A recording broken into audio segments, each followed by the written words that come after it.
few more things that I need to mention before we actually dive right in there to the templates. And that has to do with needles and thread. And so we want to discuss just a little bit about that so that you won't make some of the mistakes that, like I said, I have made in the past. Now, one of the things I'm finding interesting as I'm watching some of the comments, so you've heard it here first. I think when you're doing your quilting, especially as a beginner, you're going to want to use the 90 top stitch needle. Okay, you're going to want to use that 90 top stitch needle because I recommend that when you first get started, you use what I would call all-purpose weight thread and use polyester. Okay, now some people say, well, I was taught that I can't put polyester thread in cotton, and quilting fabric is cotton. That's kind of like an old wives' tale, because realistically your fabric doesn't go, oh, that feels funny here. So you want to make sure the polyester for beginners is much better because it's not going to break as easily. And when you first get started, you're a little more jerky than you intend to be. And that's just something that's going to make it easier. So 40 weight or 50 weight is what we would call all purpose. Now, some of you out there are probably have sewn in 50, 60 years like I have. And you're just like, well, when I started, all we had was really all purpose. And, then we had maybe buttonhole thread and heavy duty thread, and then probably quilting thread. Now there are so many threads. It's like unbelievable, all the different threads you can use. So when you start, you can use a quilting thread. The one I have is a signature thread, and it's a variegated, and it's 40 weight. As you get going, you might become the world's best teensy tiny quilter. In other words, you're going to love to use our mini templates, and you're going to probably want a little finer thread. You can find the finer threads, and you can go down in the size of your needle, but don't start with that. You want to start with just a 40 or 50 weight thread. Now, interestingly enough, the bigger the numbers get in thread, such as an 80 weight, which there are a lot of quilters that quilt with 80 weight, that thread is smaller, and the needle needs to be smaller, such as a 65, a 70, a 75, because you have a finer thread. So unfortunately, the numbering in threads is opposite the number of needles. So on needles, as the number gets bigger, the hole gets bigger. That makes sense to me. But in thread, as the number gets bigger, it gets finer. So just remember those two things. Now, I was talking about a 90 top stitch needle, and I just happen to have a super giant needle here, so I can show you these things. You probably are aware that needles have a groove in the front, and that's for the thread to ride down. And that's why it's so ever important to have the right size needle with your thread, because that thread has to fit in this groove, but not have a groove that's so big it doesn't hug either side. You want to make it so it's fitting right in there, nice, and it's kind of like a channel that hugs the thread. It's not going to actually touch it, but it's going to get closer than if you had a larger channel. Now, this is what we call the eye, the point. We know that. But I want you to see the difference in needles here. When you go down through here, you're going to want to use that top stitch needle because of that extra space. You can see it in all of these needles. Okay, the universal will be just fine. That's what I also use for embroidery. And the embroidery needle is this right here is also fine. They're very similar.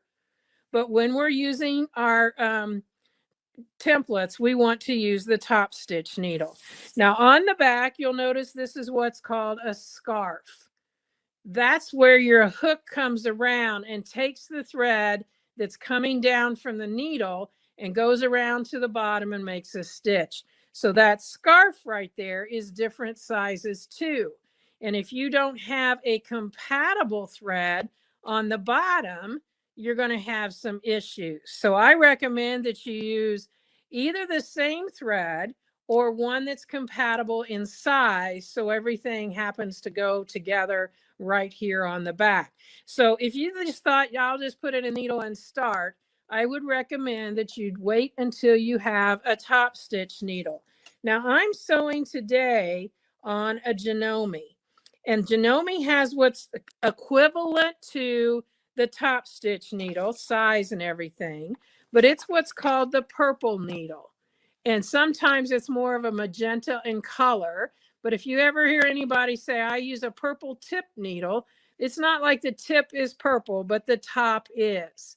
Now, last but not least, when you change your needle, make sure you open the screw, but don't take it out, but open the screw enough to get the needle up high enough into that opening where it's supposed to go. Because if you don't, and it's down a little bit, let's say you were sewing with a 75 and then you went to this, you're not going to have a stitch that forms. You're going to have breaking, you're going to have skipping, you're going to have all different kinds of things because this is not up there high enough. As a needle gets larger in size, this gets larger. This is the shank, and that gets larger also. So that's about needles. Now, when you have your thread, your needles, and all of that ready to go, we are then ready for talking about the foot. Now, the foot, we've come a long way, let's just say, in probably about 8 years, because when we started, these were the 4 feet that were available. None of the machine companies had their own foot. Well, now several of the companies have their own foot. And here's the difference. I'm going to show you. These are our feet, Wesley's feet. There's one right there. This happens to be a high shank. You can see it looks like that, only smaller. And then this is one from the company for my high shank machine. And you'll notice that there's not that long space. That's because when this foot was made, the manufacturer of the foot knew it was going on this particular machine. It was made specific for this machine. So no up and down adjustment would be needed. On this one, there might be 2,000 or 3,000 different brands of machines that use this same foot because we have all of the options of where we tighten it onto the shank. And I'm going to show you how easy that can be, because this is kind of the scary part. If you don't get it right, you're not going to have success. And I want you to get out there sewing. So this is low shank, medium shank. This is the only thing that's medium in our whole line. There are no templates. There's nothing else that's medium. This fits some of those machines that have kind of what they call a mezzanine position, and they need more space than this and not enough space here. So a lot of the FOFs for sure take this particular foot. All of the feet are the same in this right here. This one and this one are both high shank, but this is called high shank special. And the reason it's called high shank special is because although this is correct, this side of this little arm needed to be longer than this one so that the needle can come right straight down the middle on all of these feet. So if your machine needs a high shank, do not purchase a high shank special. Okay. Now, regarding our templates, let's talk about that right now. This is a low shank template. The medium foot takes low shank templates. The high shank takes high shank or low shank. You can use both. Therefore, if you had 2 machines, one's high, one's low, buy low shank templates. If you only have one, you're going to still want to get high shank templates, but you can use low on the high shank. And this one is the same way as this. It's high shank, but it could use a low. Now, many of you may have a Bernina machine that takes what is called the 72 foot. That 72 foot will use all 3 heights because it has a way to adjust. But it would be kind of crazy to buy the long arm templates if you don't have a long arm or a sit down machine, because they're heavier, they're bulky, and you don't need those. But if you had a long arm or a sit down quilter and you had the Bernina, you could buy long arm templates and use it on both of your machines. So I want to tell you that from the beginning. You're going to be able to access this information for a long, long time. And I want to make it so that you understand that you don't have to go out and buy 2 sets of this and 2 sets of that. Because guess what? When I first started, that's what I did. And I've got a lot of templates that I'll never use now because of the fact that I really don't need more than 1 set. So that's why I'm telling you that. Now, I'm going to take this screw out because I have to. I'm going to put it through this opening and I'm going to put it back in place. Now, if that screw doesn't go through there and latch on easily, look, I've already dropped it. Don't force it, because the last thing you want to have is a $300 repair because you forced a screw and stripped that needle bar. Now, when I get this on here, I'm just going to tighten it finger tight, and then I'm going to see that's staying right there. And then I'm going to back it off so it will still go up and down. Now, I was doing a decorative stitch when I finished, so I need to move my needle because it needs to be dead set in the center. So I'm going to do what I call go back to home, where it's going to be in the middle and set. There we go. It moved over. And then that way I've got it set. So when I get it exactly where I want it, my needle is going to be in the center. So you can see it still goes up and down. Now, when I set my machine for ruler work, and guess what? Ruler work is way different than free motion.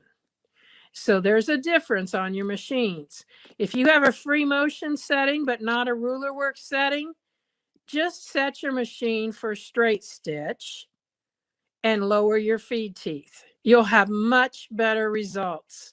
And those of you that might have the Vikings, they have a beautiful feature of sensing the height of your fabric, no matter where it's at. But that's not good for what we're doing.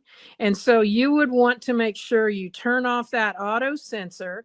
And unless you have a Brilliance or an Epic, any of the 3 Epics or whatever number there are Brilliances, those have ruler work settings. But you're going to want to use, if you have the diamonds, the rubies, all the gem machines, you're going to want to just set it for straight stitch, lower your feed teeth manually, and you probably have a setting for it. And then you will be able to turn off that auto sensor foot so it's not sensing that, and you will have no problem at all. If you have trouble with that, shoot me an email, contact So Study and ask them for my email. It's on there for the educators, so you can find it, and I'll help you get that straightened around. And Donelle, we did have a couple questions. Yes. And they go back a little bit. One is, how often do you suggest changing your needle? The best thing I can tell you is you will know on that too. They say every 9 to 10 hours of actual sewing, but I can tell you people who are measuring that are probably making a garment and they are not doing as much sewing as a person using a machine doing ruler work, because you are sewing a lot. When you start to hear a picking or you see needle break, or excuse me, thread breakage, you probably need to change that needle. Now it's funny because the other day in a class I mentioned I have a timeout for my needles. And so these are my timeout positions, and they all have different colors at the top. And the reason I say that is if I was using a different thread and I had that problem and I pulled my needle out, it may not be that it's a bad needle at this point. But I'll tell you what, I'm going to talk about it in a minute. When you have shredding a thread, that means that this, I might as well go ahead and talk about it now. That means that this eye is bad. And this is where all of the action is. Most people think it's here in the point, but it's actually right here, because as this thread comes down and turns to go through that hole, this is rounded right now. So at the top, it's not only rounded this way, it's rounded this way. But after this goes through here, that thread at the speed that it's going, even though it's super, super fine, will start to take some of the smoothness out of this edge, and it will get more to the point where it's got a sharper edge, and it will actually shred that thread. So if you've ever seen that little willy worm coming up the needle at you, that's what's happening. There's probably still a piece still going through here. You can give me some love if that's happened to you. But this right here, if that's happened, you're going to find that this goes right through there and has a little sliver of thread, but the rest of it's bunching up and coming up here. That means this needle is shot. It's done. It doesn't get to go to timeout. It gets to go away. And I just keep a little extra pill bottle, and I just keep those needles in there. When I get enough of them, I make sure I put them into like a sharps jar or something like that, so that they're not just put in the trash. So that will definitely make it so that you have a good needle going all the time.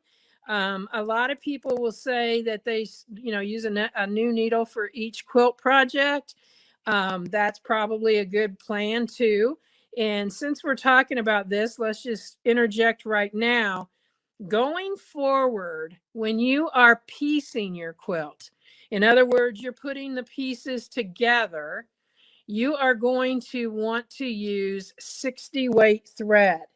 And I use a 60 weight thread. I guess I don't have, there it is. A 60 weight thread by Alex Anderson that's called Quilters Select.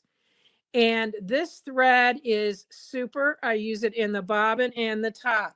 And the reason I do that is because a lighter weight thread will make for nice flat seams. I don't even pay attention to a scant quarter anymore because of using that 60 weight thread. It will make it so that when you're ready to do your quilting, you will be able to go right over all those seams and move on, and you won't have to stop and raise your foot and change the height and all of that kind of thing. So from now on, going forward, you can use this 60 weight thread. Now you might say, well, good grief, I've got all these 300 colors of thread right now and none of them are 60 weight. Well, just remember, in piecing, you really only need like a cream, a white, maybe a gray. You don't need a bunch of different colors when you're piecing. So that will make a difference. Use a smaller needle. I usually use a 75 or an 80 for that. So you're going to, make sure you keep, that's why there's different colors over here.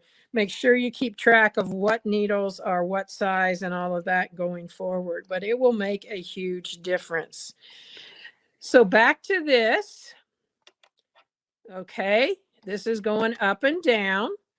I need to put my glider on. So this is important. I had a lady that once, she was buying like $300 worth of templates and tools and all that, but she wasn't going to get this. And I said, you might as well give me those products back because you're not going to have success. I've lined this up with my needle this way and going across this way. And I pretty much sew all the time because, as you can see, my feed teeth can be exposed. Okay, your feed teeth can be exposed, and that way you're going to be able to sew, do regular sewing, whatever. And so this just makes all of this area, even though our tables are all custom cut. And I should say too, that when you order a table, all you got to do is tell them the make and model of your table. And the same thing with your machine to get your foot. You just need to tell Sew Steady the make and the model of your machine, and they'll be able to get your foot. So now that we've got all of that set up, let's get right to the fun. So I have got a quilt sandwich here. I've got batting, I've got backing, and I've got a topper. Now, I use black mainly because it shows up better for you, but this is where you can use some of that fabric that, you know, it's like, why did I buy it? Whatever. But I would encourage you to invest in some that is solid so that you can see it, especially as you're beginning. Now, what I'm going to do is come to this corner over here, and I am going to just put my fabric underneath there, and I'm going to set my foot down. Now remember, this has not been tightened on there. So when I set it down, it's going to adjust to the height that it comes to. So I'm just going to put my foot down, make sure this is resting on my fabric. I'm going to take that screwdriver, and I recommend you get a longer one so that you can get in there and tighten it without disturbing your foot height. And I'm not putting it super tight yet because I'm not sure. And I'm going to make sure that this goes underneath there. I'm going to take the thread and put the needle down, bring the foot up, and bring the thread up. And I bring the thread up by just what I call flossing. So I go underneath there. There's my bobbin thread, same weight, different color, doesn't matter. And now I'm going to put my foot back down and my needle back down. Now, I haven't told you, but I'm not a free motioner. Never was. When they handed me the templates to play with, the first words on the template package were free motion. I threw them in a drawer. 6 months later, I'm challenged to get those things back out. I had to do it because I had to learn it. But I'm not a free motioner. But you got to do a little free motion here just to test it out. So you're just kind of going to go around in a circle. Do something. You don't have to worry about the rules of free motion. Now, did you hear that? I think you probably did. That means my foot is not low enough. It's not, it needs to go lower. So I'm going to go to the settings on my machine. You may not have these settings. Well, actually, I don't need to go to the settings yet. I need to loosen the foot and push it down farther. So if you have skip stitches, shredded thread, or nasty noise like you just heard, your foot needs to go lower. Your mind tells you that would be totally opposite, but that's what you need to do. So let's see if I can do it. Oh, that sounds really bad. Okay, now I'm not just making a stage show of this. I'm showing you what you're going to encounter, because this is the part that once you get it solved, you're not going to have any issues. So let me go ahead, thread this again. Mine has an automatic threader, makes it nice. And you've got to put this through here. Now, some of the feet have slots in it that will make it easier. Pull that thread back up, do the same thing again. And let's see what happens this time.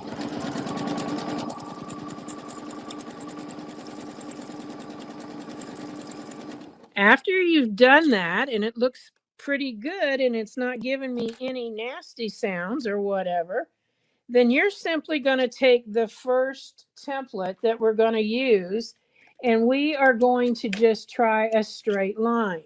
Now, this is kind of like the very first time you're saying, what? It won't matter. You're just going to lay it beside there. Oh, you heard it again. So what I'm going to do is I'm just going to go ahead and I'm going to raise this. I'm glad this is happening because I want you to be able to solve your issues if you have them. So make sure you've threaded it correctly. And quite honestly, I think that was missing a place.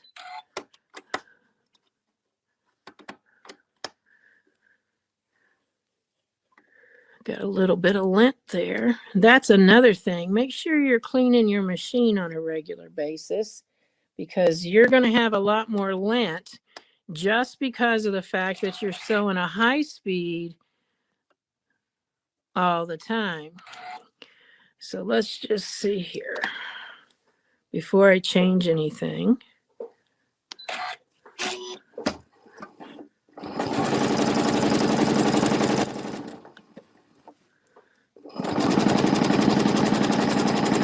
Yeah, I think that just had missed a threading guide. And so once you've got this going like that, the last one you're going to check is stitching from lower right to upper left at a diagonal like this. And this is even what the long armors do because that is the toughest direction to stitch. And you can see right there, I had that again. Now I'm going to tell you, this is a brand new needle before today started this, but I'm going to get another needle out, a brand new one, and put it in because I don't want to waste a lot of time trying to figure out what this could be. And the first action is to get out a new needle. So make sure you have, it wasn't shredding, but you did hear it breaking there. So that's why I did that. Get your questions ready. Sarah can interrupt me at any time. And we did have some questions. Okay. Let's see. Now, and you already addressed, I think we had a question regarding how to set your foot on the presser bar shaft. And I believe that was addressed. And Cheryl, if you still have questions, let us know. Let's see. What do you do if the thread broke every time you sew from down and up to left? Yep, and that's what I'm addressing right here. Perfect. Yep. And then we had one from a little bit a while ago. It was regarding the Circle Straights tool.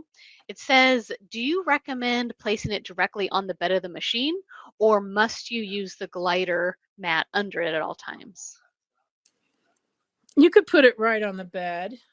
I think the glider mat always helps, but that's just because it allows your fabric to go under there so smoothly. So yeah, you can use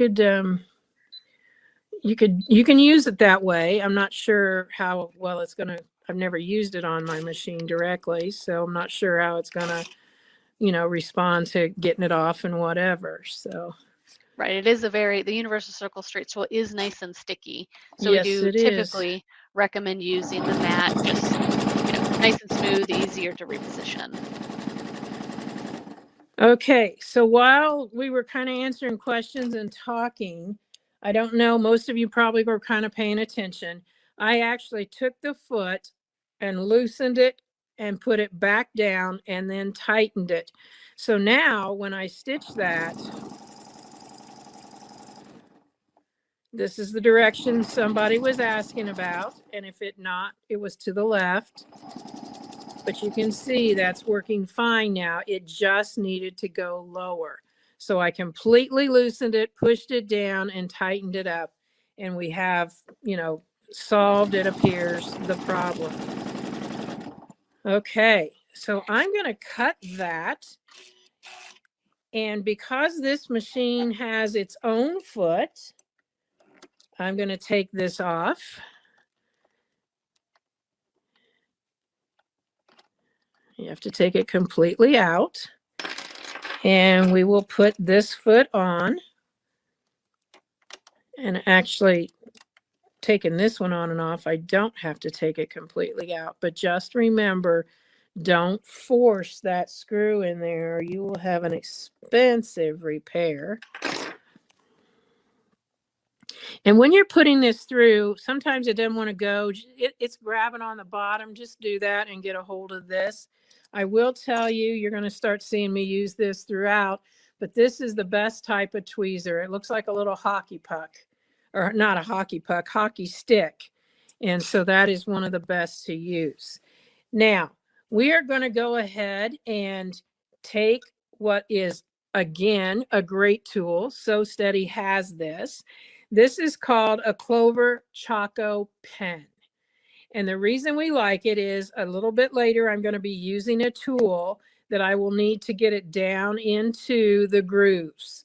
Right now, all I'm going to do is I'm going to draw a straight line beside it, and I'm going to draw across at a 90 degree like this. Now, you may have other types of Choco markers, but they're not going to have this dolphin tip. If you have this particular one and it doesn't fit in there, just get an acrylic nail file and file a little bit of this off on either side. Now, this chalk is okay, but it's not the best you can use. I have emptied mine and I have refilled it with what is called iron off chalk. It's by Pounce, and you want to make sure it says iron off. And I'm going to give you a quick little information here. This is a public service announcement. Never open the inside bag, okay? The inside bag has a zipper down here, and if you open it, you will never, ever get it closed again. Promise me. Or, yeah, I know. All right, so this is what I do. I take it to the bottom corner, and this one is brand new still. But I take it to the bottom corner, and I just cut off a small little tip, big enough to get a straw through. Now, let's see if I still have my straw right here. I don't see it, but there it is. I'm talking McDonald's straw. And I cut it down to about 4 inches. I stick it in that opening and push it down, and it'll fill up to about there. So you're just going to put your finger on the top. This piece will come off. You empty out what's in there, and then you refill it with this iron off chalk. And a little bit later with one of the designs, I will iron it off for you. So don't use the chalk that's in there unless you want to brush and brush and brush and still have trouble getting it off. The iron off only comes in white. If you want to have it so it will show up on lighter colors, you're going to take 2 teaspoons of this chalk, the iron off chalk, and mix it with 1 teaspoon of cinnamon. Mix that up, get another color one of these, and actually empty out what's in it and put that one that has cinnamon in it. So that then when you mark it, you can see what you're doing. You can brush off what the cinnamon, just brush it off. I actually use, and I can't believe I don't see it right here. I use like a bathroom brush from the dollar store, and I just brush that off. A toothbrush will work, it just takes longer. And then you can press off this chalk. So that's a little bit about that. And I forgot to put my clip back in there, because what I do after I've done that corner, remember this is a new one, it's going to have just a little cut in it, and I just shake all the chalk out of it and turn this back and close it. And the reason I go through this is because the first time I did it, I looked like Frosty the Snowman when I got done. And I don't know if you've ever been a gymnast. I've not, but I got my experience of why they use chalk. It just kind of makes your hands cling to anything. So let's show you how we would follow this line. If you can see, I think you can, right down in the center there, I am straddling this foot. This foot is a 1/2 inch ruler work foot. So I've got a 1/4 inch from my needle to the edge on either side and front and back. So when I stick that in there so that I can see it right like that, I'm going to go ahead and put my needle down, bring my needle up, floss underneath there so I can get a hold of my thread. And I have now made sure that it's right on that line. Remember, I don't free motion or I'd be able to follow that. So now, since I said it's 1/4 of an inch from the needle all the way around, no matter where I put this, it's 1/4 of an inch away from the needle. Another tool that you're going to want to have, and this is the best way to hang on to it. I usually, when I'm doing this, I put this around my neck. It's called a notions necklace. This comes off so that I can use it. And this is my spacing gauge. We've got an 1/8, a half, a 1/4, and then a whole inch. And so again, I'll put that around my neck. I left it off so y'all could see what we got. And so now I'm just going to come down my line and put the edge of that and pull that in, and an exact 1/4 of an inch. So let's just go stitching. I'm pushing the fabric away from me. When I get to that bottom line, I'm going to take this tool. This is my 12-inch arc, and I'm going to put it right there to measure again. And I'm going to stitch right across there. Now I want to get back right to that spot where I began. So I'm going to set this side here against that spot because that's where I want my needle. And when I turn this up against there, I've now allowed from the spot I want my needle in to the edge of my ruler, the exact space that the needle is from the edge of the foot. Now, I can't just do it any old way. It has to be so that this side, which is the flat side, is right against my ruler. So I'm just going to take this and go like that. And now we're going to stitch right back to that spot. Now with this, I know this is a lot of information, and that's why we leave this up so you can see it. I'm going to get, oh, that fell off. I'm going to get my needle that's self-threading. And Sew Steady has those on there. You can see here that there's a little hook in it to allow me to get that thread. So what I'm going to do is I'm going to take the needle up, the foot up, and I'm going to pull this back.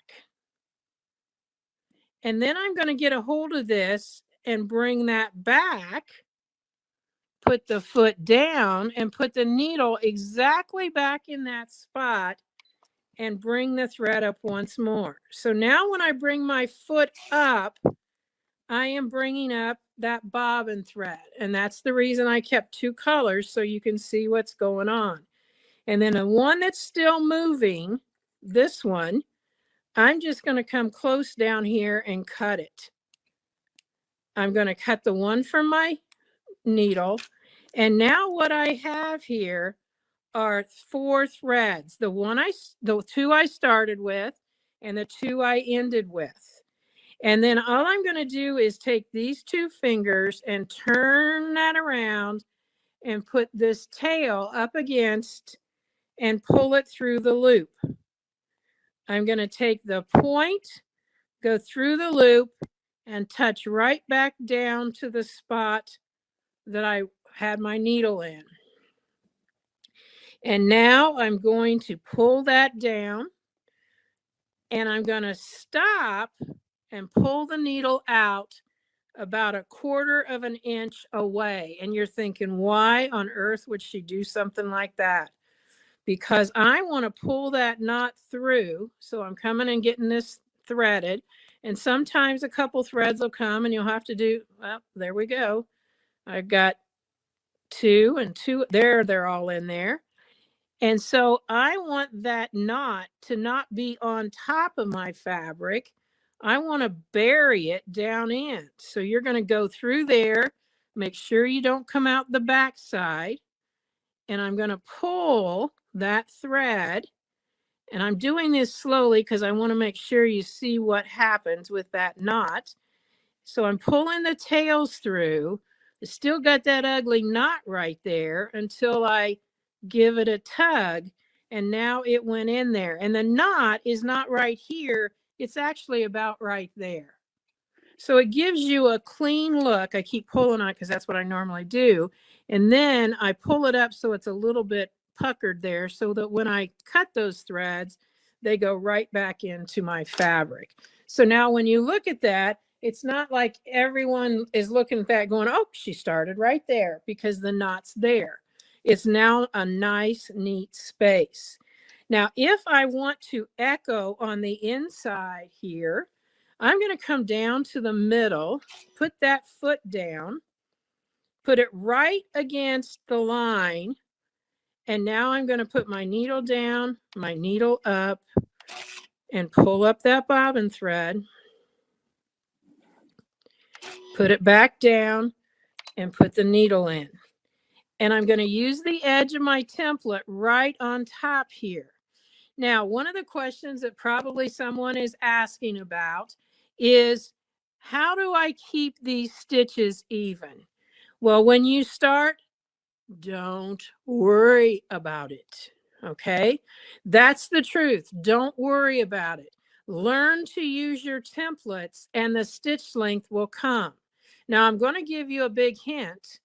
I like to set my machine on medium speed, turn my foot pedal on the floor around so that the back is closest to me, and then I simply use my toes and floor it.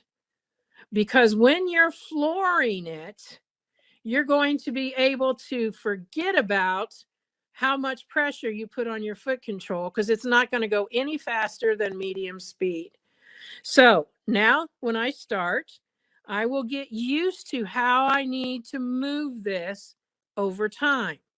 But I need to learn how to guide my templates to begin with.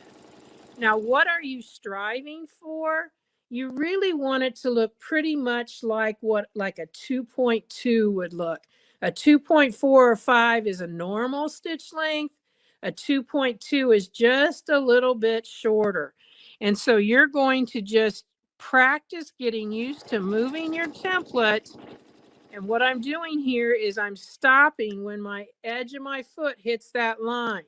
I stopped over here when the front hit that line. And now I'm going to line it up on that line that's before. And I'm going to stop when this side hits that line. I'm going to come back in here and line it up and come right back to where I began. Now I would do the same thing, and I'm going to do just the first part again so that you can see it. Needle up, foot up, pull away, come back, needle back down. And then when you do this, you're going to, oh, I already did that, didn't I?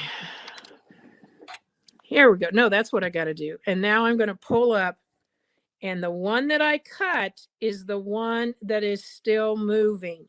This one here is the one still moving. Cut that, cut your needle, thread, and now this is where you can go ahead, and you can see right there, it lined up it perfect. I just got to take these threads, might as well just do it. Flip that around, hold that in place.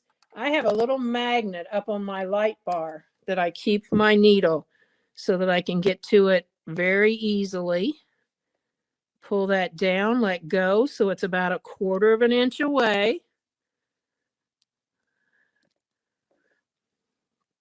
Go right back into that same spot. You don't have to go straight. You can go at a curve, or not a curve, but an angle.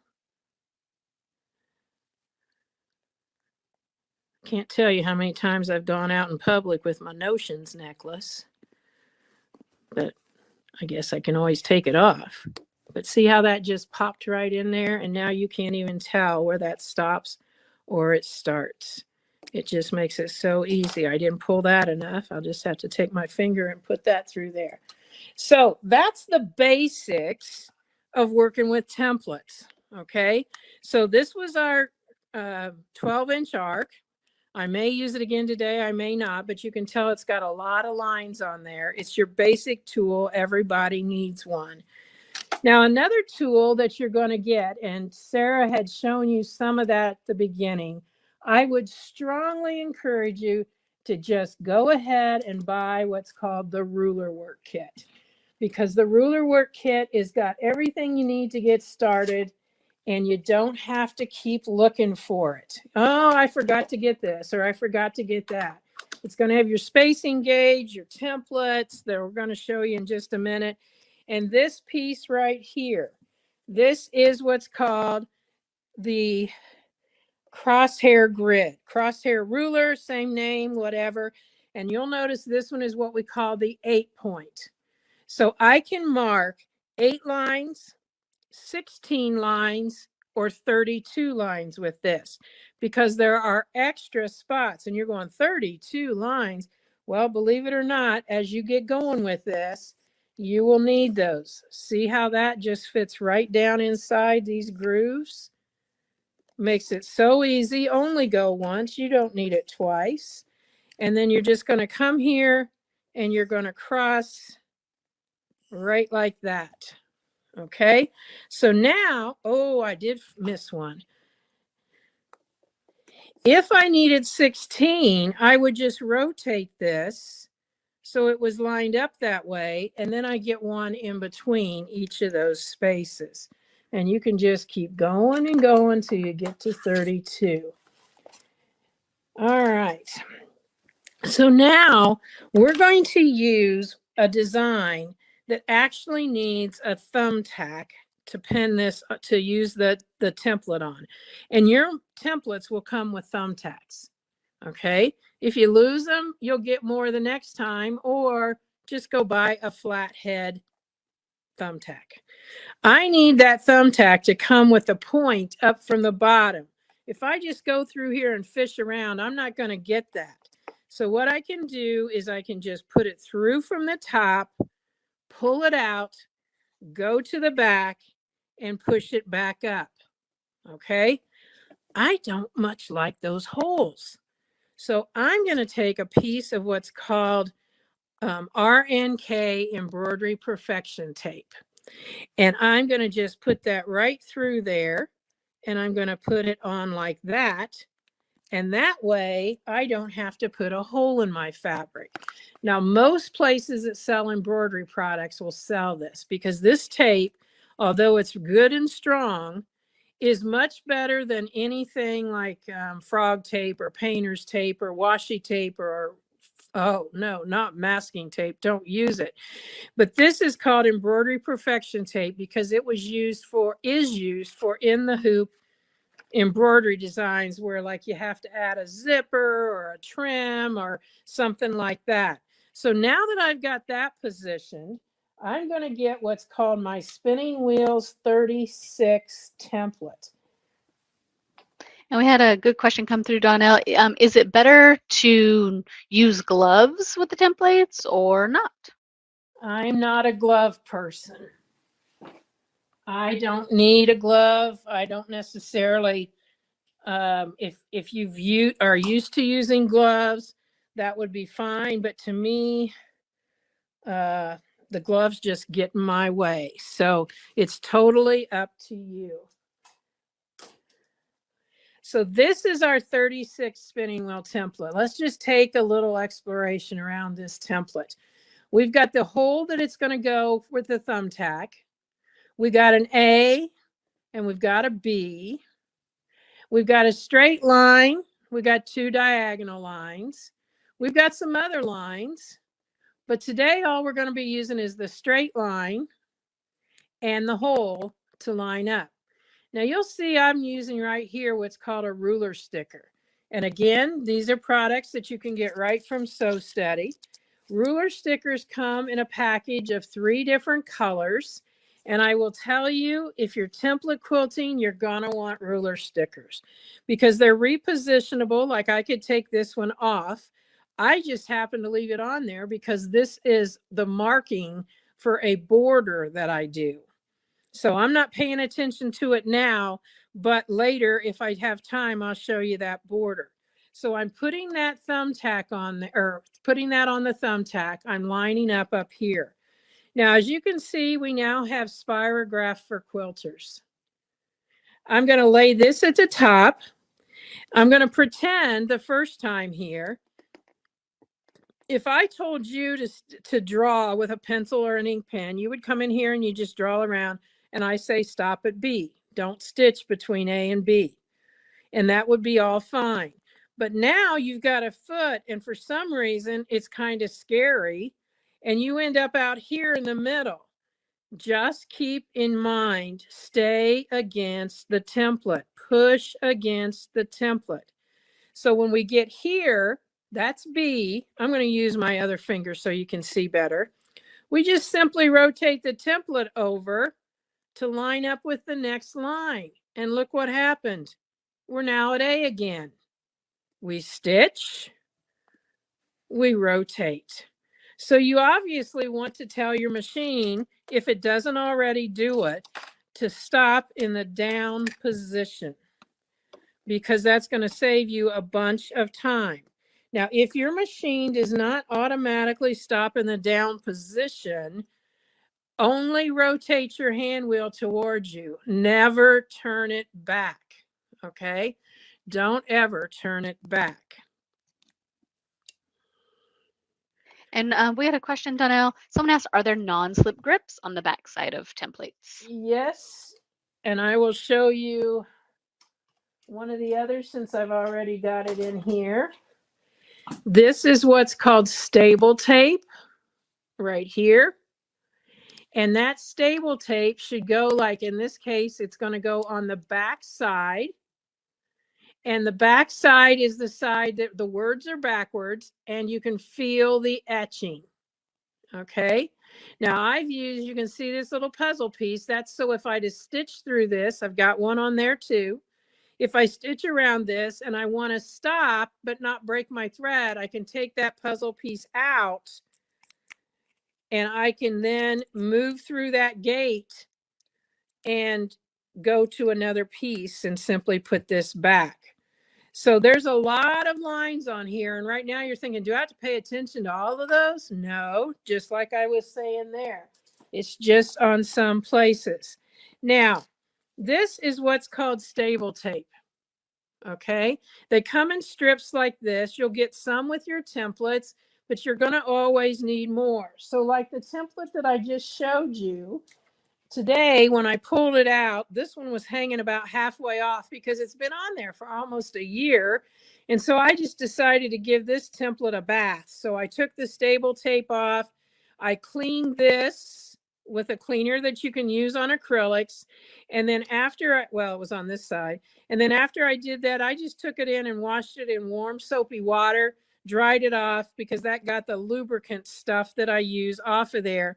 And so now it's got new tape on it. So you're going to want some extra. So I just keep a couple of those strips right in front of me there. Now, one of the things that I think is important is to show you where to put that tape. So let me see if I can find a picture of that. I may not be able to find that right now. But you just want to make sure it's on your template where you're going to be putting your pressure on your, when you go to do your stitching.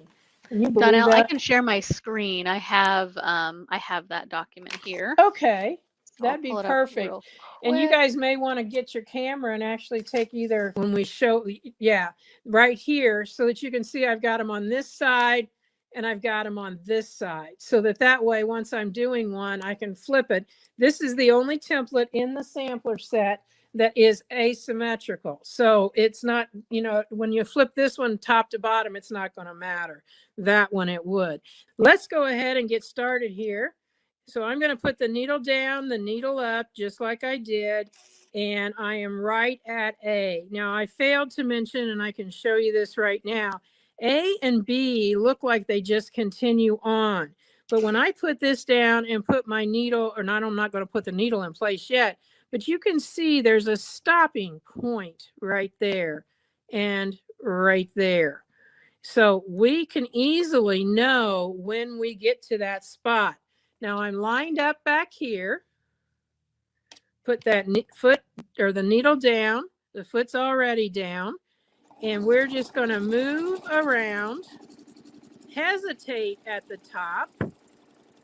Some people say pause.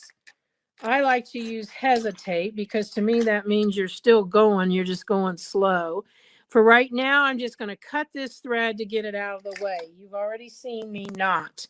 And I'm going to turn this. Now, I'm going to tell you, this sounds like what your parents probably told you, no matter what age you are.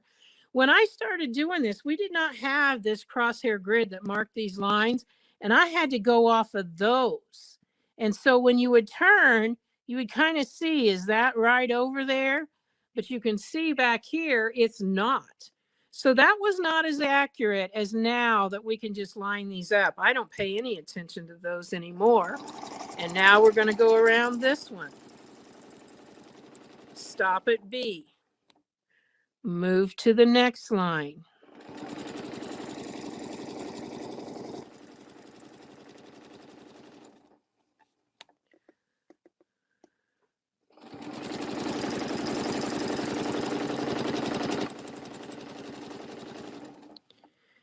So each of these is going to be exact. You're going to get back to where you wanted to go.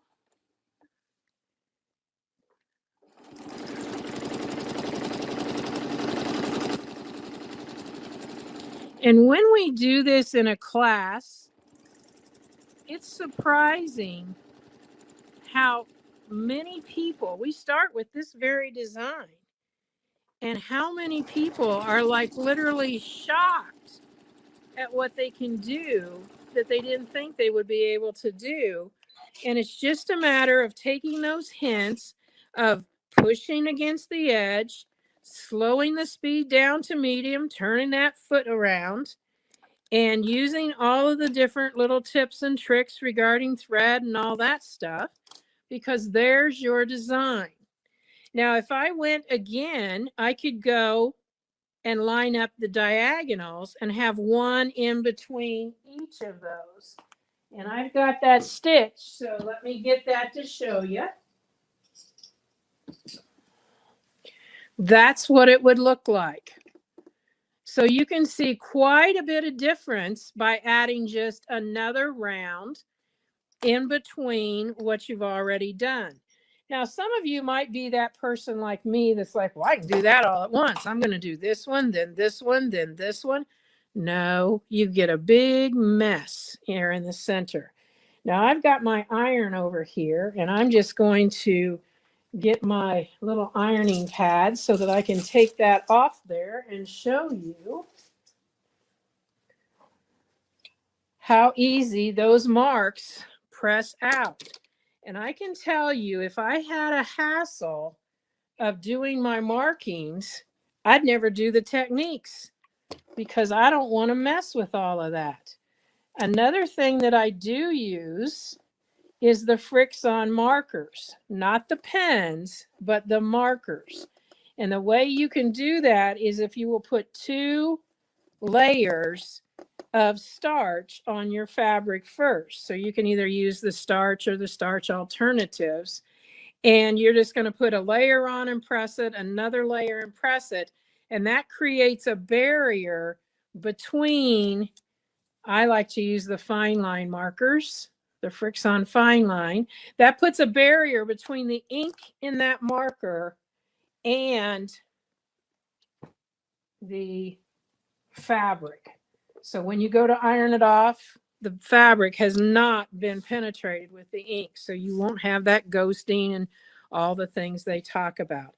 But you can see there's a lot more that I can do with this. But you can see that there's a lot of options for your templates. I'm going to show you this one real fast because it just makes sense for you to see how many things you can do. So I'm going to take that line right there, and I'm going to start right here. I probably won't even pull my thread up just because it's not going to matter.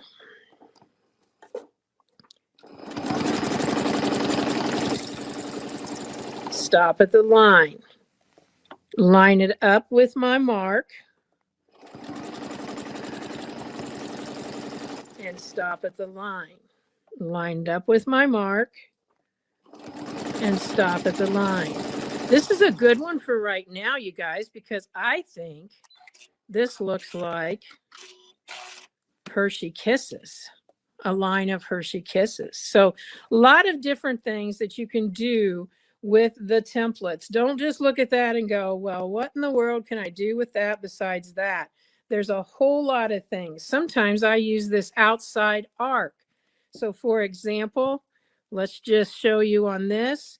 If I put this right here in that corner, I'm going to line this up. I'm going to use my measuring, and I'm just going to come around that arc. I'm going to come across here.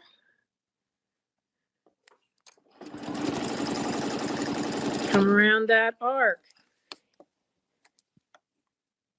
Now, the thing that's cool about this is we have what are called stitching line discs.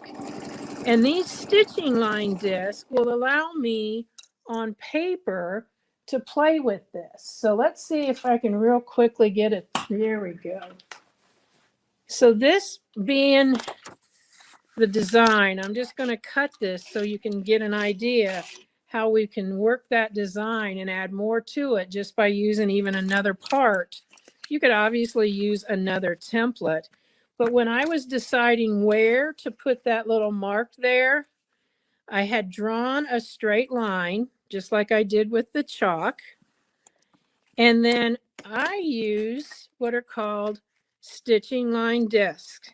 And stitching line discs are 8 little discs with different size holes inside, but they're a 1/2 inch side to side outside.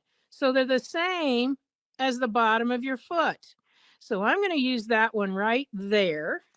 The different size holes in the middle depends on what size of a pencil or a pen or a Sharpie or whatever you're using to draw with. So I'm going to go ahead and I'm going to put it like right here. See the base of that right there. And I'm going to take this and put it right in that spot and draw from line to line. And I only had to draw one to realize, well, that's not big enough for what I want. So then I moved it up. I did put the ruler sticker right there in case that was what I wanted. And then I put this here, tried it over there. And that's how I figured out how I was going to do my design. So this takes the space of your foot and it will allow you to do your designing. So I'm not going to draw that 8 point, but let's say we didn't use a pen and we just used the foot as our rotation. You can see now I would have drawn my crosshairs. Maybe this is a design that you want to do with that template. So having those stitching line discs, all of the educators, when we're drawing and getting ready for a class so that you can see what we're going to do, this is how we set it up. We use our stitching line disc to do all of that preparation. And it's great. They're not expensive at all. And they allow you to not have to stitch everything. You can actually just draw them up. Now, the next template, did you have a question? We did. Someone asked, what's the difference between those Frixion marker pens and the Fritz marker? I'm not for sure. I'm not familiar with that. I'm just telling you, don't use the ink pens. This is a Frixion ink pen. It has a metal tip and that abrades the fabric. And so it definitely, the template goes down in, or excuse me, the ink goes down in the fabric.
Hi everyone, I'm back. Sorry about that. Let me go ahead and get that video file pulled up. Not sure what just happened there, but we will get it fast forwarded to where we left off.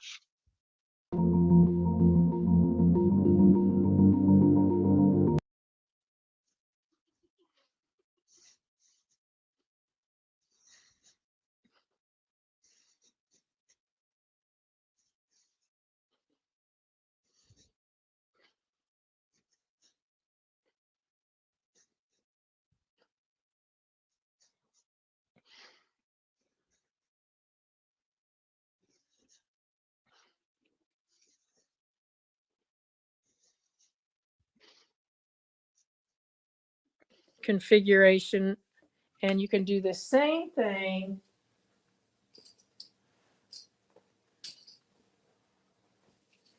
with the other side of the template. So this would be the first one I did. I put a little flourish in there. That's the big side. This would be the second one. So as you can see, you've got a lot of opportunity for one particular template. Now the next one I'm going to show you, because I'm just kind of giving you a sampling here, is the circle. And so what I'm going to do is I'm going to draw a straight line this way. You can obviously do 8 circles. You can do all of that kind of stuff. But I'm going to show you something that I call my bubble border. So I'm going to take my, almost, I did pull it out. I thought I was pulling it in.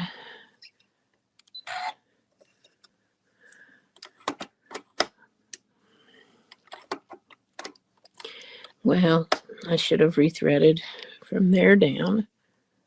And I just want to mention real quick, Donelle, I'm going to be doing all our giveaways at the end of the broadcast, so we get as much time to see you quilting as possible. All right. So if you haven't, folks, be sure to add a comment. Just say anything, and that'll enter you. I'm going to do some live prizes, and we're also going to do a prize from registrants. So if you didn't register, that's okay. Leave a comment.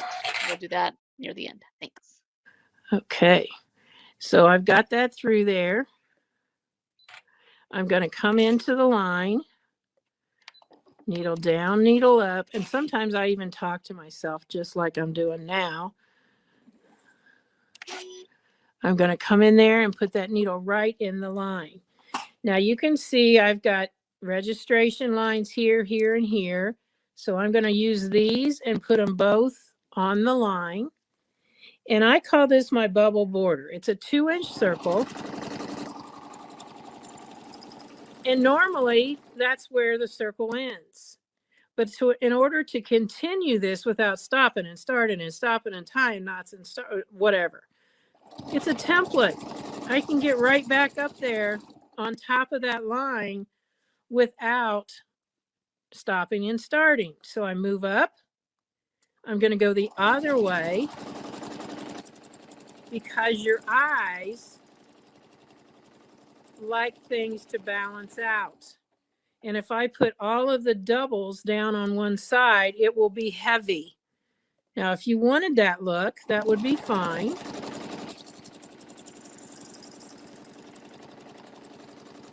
Now I'm going to stop here and show you how I can do that little eyelash look that I did on that other scallop template. So I'm going to pull this in until the acrylic touches the previous stitching. When it first touches, just stop. I'm going to pull this up and come about 3/4 of the way to that line. I'm going to push it in until it first touches, come only about half. And I'm going to pull it in till it touches the first time and come about 1/4. So now I have added that little flourish in there by using the edge of this template. And then I can move on. I could decide whether I wanted to do every single one or maybe like every third one that we've done here. Now what I'm going to do now is I want to show you another really good investment, and that's what's called the Echo Guides. Now I just keep mine on one of these little silicone pieces that has magnets. And this is an Echo Guide. When you see the number, that's the way you're going to put it on the foot. Now, what I used this for the other day is the top, I'm going to tell you, is a bigger opening than the bottom. And if you can't get it to stay on from the top, turn it over and try the bottom. If that doesn't work, take a piece of that embroidery perfection tape, put it across there and just cut with an X-Acto knife and then push that tape back. And that extra bit of tape will hold it on there. I'm going to use the small one, the 1/2 inch. So what I'm going to do is I'm going to raise my foot, and that was with the button. I'm going to get a little extra lift with the lift in the back so that I can go right underneath there. And now I'm going to set that foot down, push down, and lift up. So now I got a bigger footprint. So I'm going to take my circle and I'm going to go up underneath. I got to go over it because I can't go around that. Used to sing a song in Girl Scouts, sounded about like that. Can't go through it, got to go over it. Okay, so I'm going to hold that and line it up, put my foot down, and now I have a smaller circle. So I guess you could build a snowman if you wanted to. But the Echo Guides work on a lot of the templates, not necessarily all of the templates. And if you use them on the outside of your template, let's say I wanted to make some frames. I'm going to just use this one because it has a rounded corner.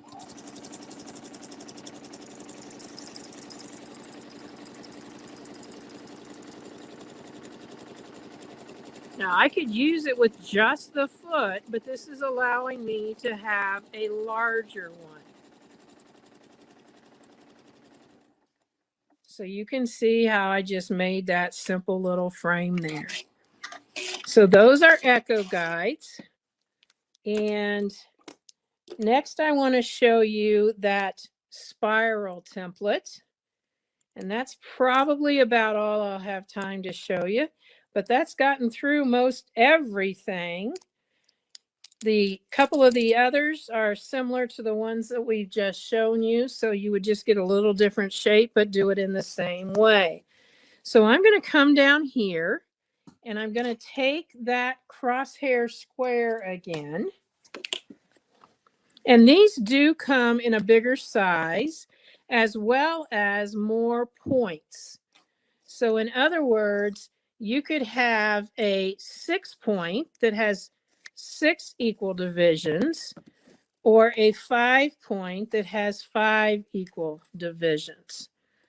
And they come in 12 and a half, 8.5. And then we have our little minis that I absolutely love because when I'm doing a small design, these come in a set together, the 5, 6, and 8.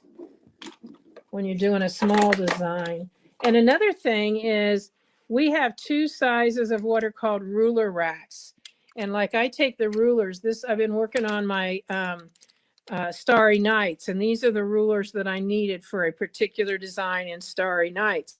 So I have them all right there in my ruler rack. And this is the small one, and it will hold, I think, 10 rulers.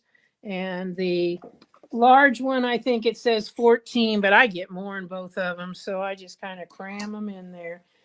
All right. So what we're going to do here is we are going to use the little hook that's on the spiral template. And I'm going to put it right dead center. And I'm going to make it so that this is straight down. This side is parallel with it. And I've got this marked so I can decide which of these I want to put out there to go first. I'm going to use this one. And those markings are not random.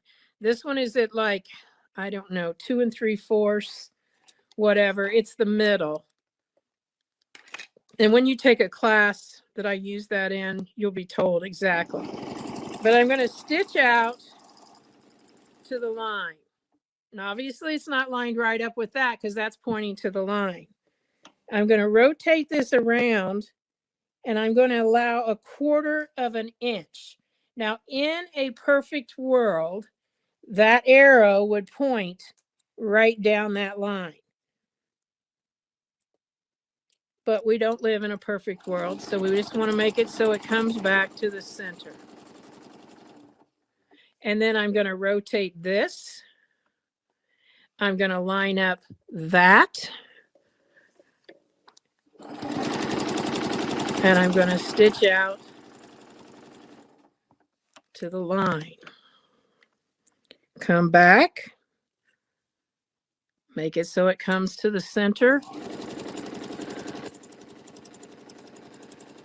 We had a couple questions while you're making those beautiful petals. Does there need to be any adjustments made to the tension when setting up for quilting? Honestly, if you've got matching weights of thread, you probably won't be making any tension adjustments. I would make sure I have everything else set correctly. Now, if you start using decorative threads, which we certainly, as you get better, you want to do that, then you're probably going to be making some adjustments that way. Now, I'm not going to do all of this as it goes all the way around. Let me see my sample. Here we are.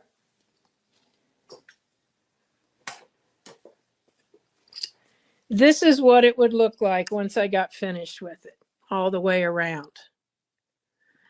I want to show you how to make it look like this. Okay, so it's the same thing as we did before. I'm going to line this up, but instead of being able to back this off, because of the difference in this, we need to use a tool. And it just so happens that this foot, we want 1/4 of an inch away. So we need to use 1/2 inch down here, because now when this comes up, it will be halfway in between. So down here, we used 1/2 inch, and I'm going to come up and I'm going to go back. I'm going to stay the same measurements. From there is 1/2 inch.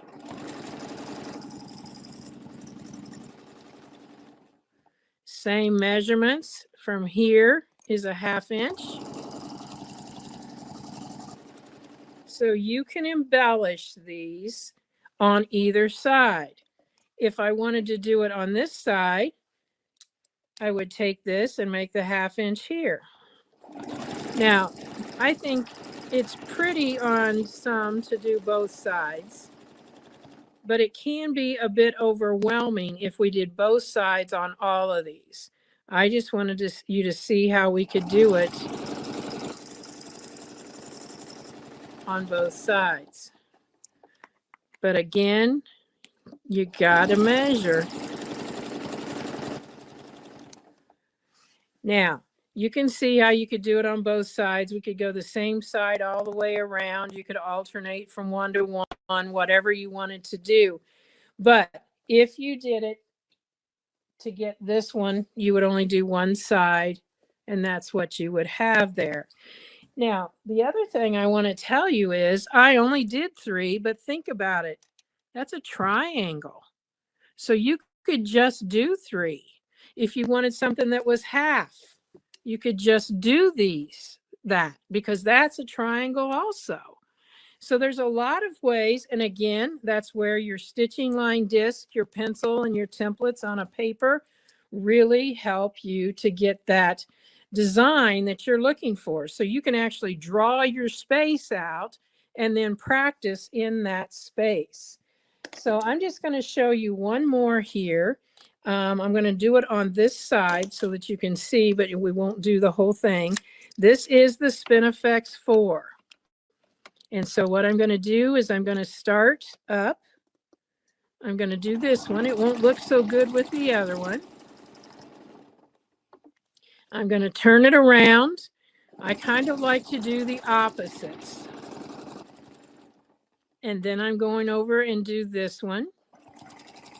So you can see you've kind of got a little pinwheel if you had this one in there. But then we can also go and do this right here. Now, is the bloom template included in that kit now, Sarah? Let's double check. So the bloom template, that's a reseller exclusive, and you can purchase it from your local Sew Steady and Westerly reseller. You can't find it on our Sew Steady website.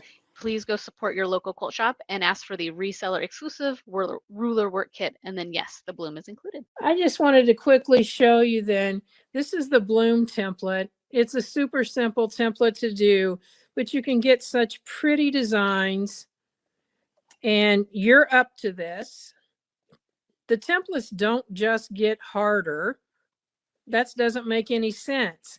They get a little bit more involved. So it's still stitching with a needle that's going up and down, and you're moving a template no matter which one that you do. So last but not least, because this is not part of the set, but it's one that's kind of like, I guess the best way to say it, it is a bucket list template. And that is the feather template. And people think, oh, I'll never, ever be able to do feathers. And this is one that I show at almost every single class because of the fact that I want you to know that you can do feathers. Now, we're going to do our feathers right here in this little frame.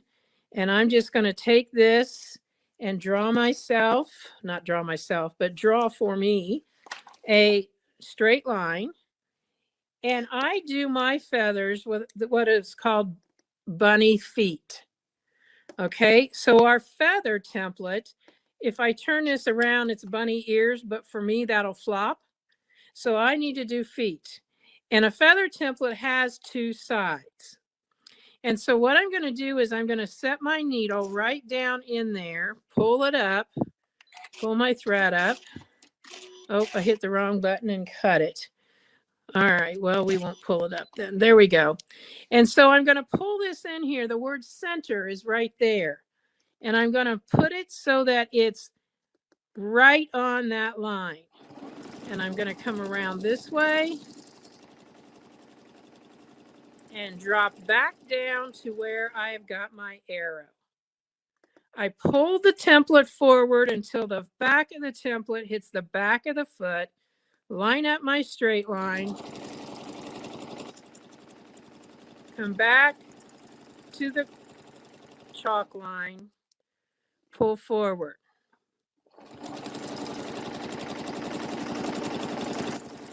Only go back to the chalk line because once I do 2 more feathers here, I'm going to go back up there and pick up all of those ends. So I'm going to put that right there. I'm going to take this and set this to the side of the foot. I'm going to use my 1/4 inch. I'll turn it so you can see it so that I can line that up to come right back up there and pick up those tails. And then I'm going to come over here and reverse, but do the same process.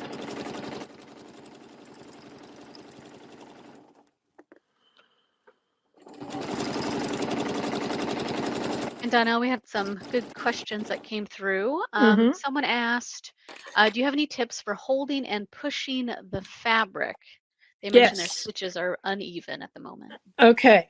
So when I have my hands on here, you'll notice that it's usually a thumb and 2 fingers if I'm doing a symmetrical one. If I was doing one like this, it would just be this side. So right now where I'm at, I'm going to put this on the center, line it up with the back, And when I'm doing this particular design, I'm holding this. The stable tape is going to work no matter what. If I put pressure here, this stable tape is working. So when I put this on the edge, I've got part of my thumbs on my fabric. I've got a couple fingers here, but my middle finger is actually out on fabric. And then these two are out there. So when I'm pushing the fabric, I'm holding the template at the same time, but my fingers are actually pushing the fabric. Now, I'll tell you, I've had people that have struggled because they have a death grip on the template, and consequently the fabric doesn't seem to move because they've got too much of a grip on that. So just remember, you can get too much of a grip on there. So just, I kind of call it fairy fingers. If you just kind of lay your fingers down there, and that gives you the ease of that movement. Now that's my last one there. I want to get right back up there, and turning it sideways, I didn't really see it straight. So mine might not be exact when I get there. Uh-oh. Good time to stop. And my machine will not let me go one bit further when I'm doing that. So you can see, though, all of I have to do is finish that right there, and I've got my feathers. If you're doing it on a curve, we have what's called a spine that will give you that curve, whatever you want. Some people are good enough that they can just draw their own little curve and do that. The feather template set comes with a 2, 3, 4, and a 5-inch. This happens to be, believe it or not, the 3-inch. So they do get quite a bit bigger. So I hope you have enjoyed this today and have gotten you excited about template work. Or maybe you're joining us and you've been doing template work, but you just wanted to pick up on some of the tips. And definitely, those are the things that make template work fun, is knowing, just little hints as we go along. You're going to learn something in every class, because guess what? I learned something in every project. So with that. All right. Thank you all so much for joining us today. I have posted a couple links, one of which is a free gift to all of you, which is our Quilting Essentials class bundle. So make sure to click that link. That is an awesome opportunity to go into our university. There's 7 different classes in there that you can take advantage of and just get more comfortable with rulers. I saw a lot of new faces, new names, I should say, in here today. So we're all excited to help you get going with that. We do also want to give you one more chance to win. So we do have our National Quilting Month giveaway happening right now. So if you haven't already, get in there and get entered for that. It's an awesome chance to win a class for 10 for your favorite quilt shop, whether it's online or in the store. It's your chance to win a class for 10. And that's not just the class itself, but it's the class supplies. And every class kit is over $700 in value. So take advantage of that. That's an opportunity. We're going to be hosting a live event on March 20th. We'd love to have you all be part of that. And that's where we're going to be announcing the winner. So get in there, get your name in the drawing. I've posted a link to that as well. Take advantage of your free class bundle. Again, that's 7 classes to get you started with ruler work. We'd love to be able to help you be part of that. And then finally, this month, we are giving away the Quilt As You Go class series to one lucky winner at each of our Westerly Ruler Club locations. So I encourage you to go on, find a location near you if there is one. If not, take advantage of our online options, and then to enter to win to the Quilt As You Go class series. That's a 7-lesson class series by Leonie West. It's the ultimate learn to quilt with rulers full class. You learn how to make 25 block designs, over 10 hours of video-based education. So enter to win that. You've got a bunch of different options on how to do that right there on our Westerly Ruler Club locations page. So again, we appreciate you joining us. We're so excited to see all the new faces and all of our experienced ruler quilters in here getting new tips from Donelle. I do agree. She's just got so much knowledge that it's hard to pick it all up in the first showing. So I did notice that someone mentioned that we do a lot of replays. We absolutely do. Take advantage of those as well. We have lots of YouTube videos that are out there that are going to teach you basics. So you can, get in there and check out some of those YouTube videos as well as our Facebook Lives. So lots of options for being able to learn and really get excited about different rulers. So again, have a wonderful day, everyone. And hopefully we'll have you join us again, whether it's over the weekend in some of our recorded lives or again next week on Wednesday. We'll be kicking off another class series option. And then on Thursday, we're hosting a live with our patchwork club. We've got our very own Melissa, who is going to be doing a beautiful hourglass quiltlet, and she'll be quilting it with our sampler set designs that are part of our embroidery collection. But the awesome part is you can use your sampler set rulers to create the same design. So check that out. I hope you'll join us for that class as well. Have a wonderful day, everyone. Thank you so much for joining.